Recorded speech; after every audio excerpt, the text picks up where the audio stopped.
Welcome back اجاز صاحب. Time کم ہے, 2 سوال ہیں. ایک تو وہ جو میں نے ابھی سے پہلے پوچھ لیا ہے کہ اتنا انڈر ایسٹیمیٹ کیسے کیا ہے امریکہ نے ایران کو, اور دوسرا سوال وسعت آپ ابھی. دوسرا سوال یہ ہے کہ جو ہرمز پہ ایران نے ابھی قبضہ کیا ہوا ہے تو وہ جب تک سیکیورٹی گارنٹی, ٹھوس قسم کی سیکیورٹی گارنٹیز نہیں ملتی, میرا نہیں خیال کہ وہ ہرمز میں سے قبضہ چھوڑ سکتا ہے. اب دنیا میں کون سا ایسا ملک یا تنظیم بچی ہے جو اسرائیل اور امریکہ کی جانب سے سیکیورٹی گارنٹی لے سکے؟ دیکھیے اس میں یہ آپ نے پہلے بات کی تھی اور بہت اہم بات کی تھی کہ ضامن کون ہوگا. اور ضامن جو ہے وہ امریکہ تو ہو نہیں سکتا کیونکہ امریکہ تو جا رہے ہے. تو وہاں پہ پھر بات آ جاتی ہے کہ بھائی چین ہوگا ضامن ہوگا یا روس ضامن ہوگا. ابھی یہ بات آگے بڑھے گی. یہ جو آبنائے ہرمز کا معاملہ ہے, اس پر خود مختاری کا جو معاملہ ہے, تو وہ تو ایران نے جو 5 نکات دیے ہیں اس میں اس نے کہا ہے کہ بھائی ہمیں بین الاقوامی شناخت اور ضمانتیں چاہیے. اور اس نے یہ بھی کہا ہے کہ یہ جارحیت کا اور قتل و غارت کا خاتمہ ہو, کہ یہ جو ایرانی اہلکاروں اور مفادات پر جو حملے ہیں اس کا مکمل خاتمہ ہونا چاہیے. مستقبل کے تنازع کے خلاف ضمانتیں چاہیے ان کو, نقصانات کا ان کو معاوضہ چاہیے, علاقائی تنازع کا خاتمہ چاہیے. اور یہ ساری کی ساری بالکل جو ہے وہ obvious ڈیمانڈ ہے. ان میں سب سے اہم ہے سیکیورٹی گارنٹی, اس کا میرے پاس جواب نہیں ہے. وہی یہ ایک لحاظ سے لوگ یہ بات کر رہے ہیں امریکہ میں کہ جی وہ یوکرین بھی چاہ رہا ہے کہ سیکیورٹی گارنٹی. میں ذاتی طور پہ یہ سمجھتا ہوں کہ یوکرین کا اور ایران کا جو ہے یہ آپ مقابلہ نہیں کر سکتے. ایران کے خلاف جو جارحیت ہوئی ہے اس کی نوعیت بالکل فرق ہے. اور اگر آبنائے ہرمز کو کھولنے کا معاملہ ہے تو پھر ظاہر ہے آپ کو ایران کو, اور اسی میں جو پاکستان اور ترکیہ کا جو پروپوزل جو کہ ایران نے قبول کیا اور جو کہ بنیاد بننا تھا کانسیپٹ آف آپریشنز کی, جس کو لے کے گئے ڈی سی میں, جس رات کو صہیونی ریاست نے جو ہے وہ 2 نیوکلیئر فیسلٹیز کے اوپر حملہ کیا اور اسٹیل پلانٹ کے اوپر حملہ کیا.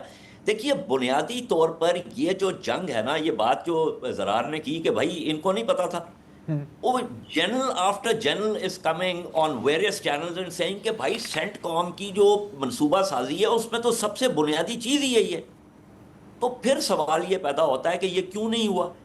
یہ جو سیٹن یاہو جو ہے اس نے اس کو ٹرمپ کو جو ہے وہ سبز باغ دکھائے, اور ٹرمپ چونکہ چاہتا ہے کہ ایک اسپیکٹیکولر, وہ اس نے کہا کہ بھائی ڈیکیپیٹیشن سٹرائک ہوگی, ڈیگریڈیشن ہوگی, تو this is going to be Venezuela 2.0. اب وہ آپ کو پتا ہے کرس وان ہالن نے کیا کہا کہ بھائی یہ سیٹن یاہو جو ہے یہ تو پچھلے 40 سال سے یہ چاہ رہا تھا. He was only looking for a US president stupid enough and reckless enough to go along, and he has found him. پھنس گئے. اور سیٹن یاہو کو موساد کا جو چیف ہے ڈیوڈ بارنیا, اس نے سبز باغ دکھائے. بات تو یہی ہو رہی ہے, بات تو یہی نہیں. تو یہ تو ٹرمپ کے اپنے گھر میں جو ہے یہ کشنر اور وٹکاف اور یہ روبیو کی ساری آپ جا کے دیکھیں, آپ کو تو معلوم ہے اے پیک نے ساری اس کی فنڈنگ کی ہوئی ہے. اور کشنر جو ہے اور یہ وٹکاف جو ہے یہ تو ویسے ہی جو ہے صہیونی ریاست کے ساتھ جڑے ہوئے ہیں. بک گئی ہے یہ گورنمنٹ بیسکلی نا, بک گئی ہے یہ گورنمنٹ. آخری چیز اجاز, میں ابھی پڑھ رہا تھا, میرا اپنا جملہ نہیں ہے, کسی نے لکھا تھا ابھی کہ امریکہ ورلڈ وار 3 ورلڈ وار 2 کے نقشے پہ لڑنا ہے. مطلب کہ کیونکہ ماضی میں ان کا یہی تجربہ رہا ہے نا یار, عراق پر بس بمباری کر دو سب ختم ہو گیا ہے. یہ کس حد تک آپ کی بات سچ ہے؟ کیونکہ لگ ایسے ہی رہا ہے کہ ایران اگلی جنگ لڑ رہا ہے, مور ماڈرن, یوکرین سے بھی سبق سیکھا ہے, روس سے بھی سبق سیکھا ہے. امریکہ ابھی بھی اسی پرانی طرز کی جنگ لڑ رہا ہے, شاک اینڈ اور اس کے بعد کوئی پلاننگ نہیں ہے. Do you agree? یہ آپ نے شاک اینڈ آ کا جو لفظ, یہ جو فریز استعمال کی نا, یہ بہت دلچسپ اس لیے ہے کہ اس کے جو خالق ہیں نا, was a former naval officer, ہالن اولمن جو ہے وہ 2-1 دن پہلے الجزیرہ پہ آیا ہوا تھا, اور he was a naval officer who commanded frigates and destroyers یہ ویتنام کی جنگ میں بھی. تو اس نے یہ بات کی کہ امریکہ جو ہے ویتنام میں بھی ساری بیٹلز جیتا, افغانستان میں بھی ساری بیٹلز جیتا, عراق میں بھی ساری بیٹلز جیتا, اور اسٹریٹجکلی جنگ جو ہے وہ ہار گیا.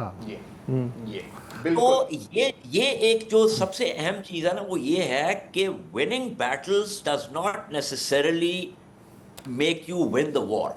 اور وہاں پہ کوئکلی میں وہی بات کروں گا کہ جو فورس امپلائمنٹ ہے جو which is essentially a skillful application of military forces کس مقصد کے لیے ٹو اٹین اسٹریٹجک گولز, تو وہ آپ کرتے ہیں through a certain kind of design, through a certain kind of organisation. نہیں, وہ ٹرمپ کے امریکہ میں ناممکن ہے. یہ بالکل ایسا ہے کہ امریکہ ڈی تک تو گیند لے جاتا ہے, گول نہیں کر پاتا. یار دیکھو ٹھیک ہے, یہ جو بات کر رہے ہیں نا یہ سنزو کی باتیں ہیں جو ڈان زو پر نہیں فٹ آتی. جی اجاز سوری اجاز میں کہہ رہا ہوں عقل کا تقاضا یہ ہے کہ بہت سارے میچ کھیلنے نہیں چاہیے تاکہ ڈی تک جانے کی ہاں ٹھیک ہے. یہ میدان میں آئے ہی کیوں. بل کل بھی اسی موضوع پر ہی بات ہوگی, مجھے لگ رہا ہے کہ کئی ہفتوں تک اسی موضوع پر ہی بات ہوگی. آج کے لیے اتنا ہی جی, اجازت دیجیے, خدا حافظ.